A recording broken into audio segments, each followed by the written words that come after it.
Ever since I moved to LA, I've always wanted to take a California road trip. It's one of those bucket list kind of things. This state has arguably some of the greatest scenery in the country, and I wanted to see it. Unfortunately, when you work in television like me, there isn't really vacation time. You just have to wait until your show ends. So when my previous show wrapped up earlier this summer, I had 1 week to see as much of California as I could. The plan. Any good road trip starts with a plan. Know what you want to see and research what you need to, but always leave room for change. With a limited timeline of just 1 week, I wouldn't be able to see everything, and had to choose my top locations. Also, I wouldn't be doing this trip alone. 2 of my friends from Michigan, Charles and Janelle, agreed to join me on this adventure. Budget. We're all poor, so we planned on only eating out once a day, buying the rest of our food at grocery stores and gas stations, and going to places that were primarily free. Gas? Well, we'd take what we could get. Transportation.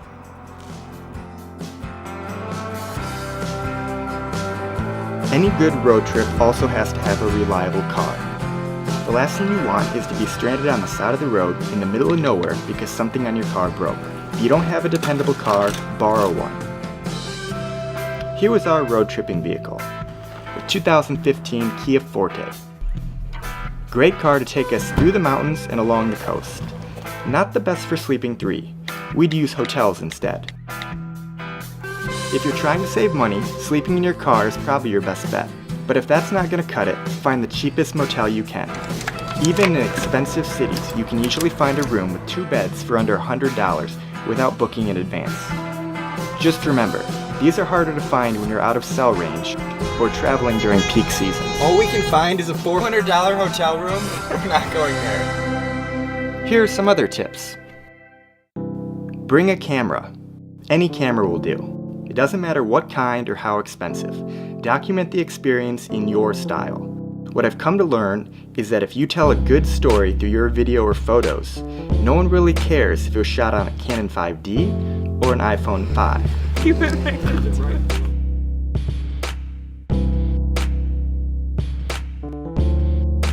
Bring a hippie, or at least someone who turns into one on road trips. Not only will things be a little more spontaneous, but you'll also get some pretty sweet shots when they go off and do their hippie thing.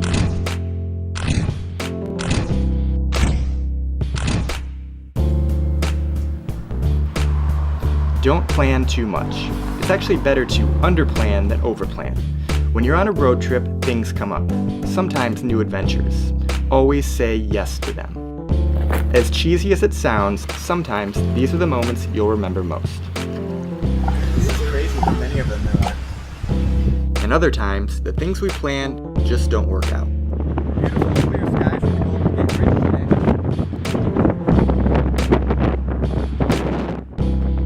Bring the right clothes for the occasion. What are you wearing, Charles? The blanket poncho. For the traveling man. And great socks, too.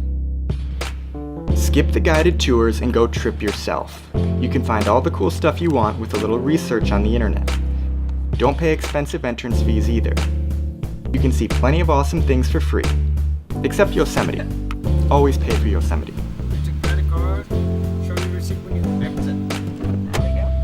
There we go. Finally, and most importantly, enjoy the moment. Watch a sunset.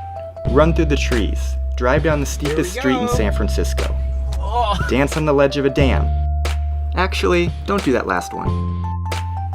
Native Californians think they live in the greatest place on earth. I won't concede to that bold statement, but I will admit, it's pretty great, and I can't wait to explore more.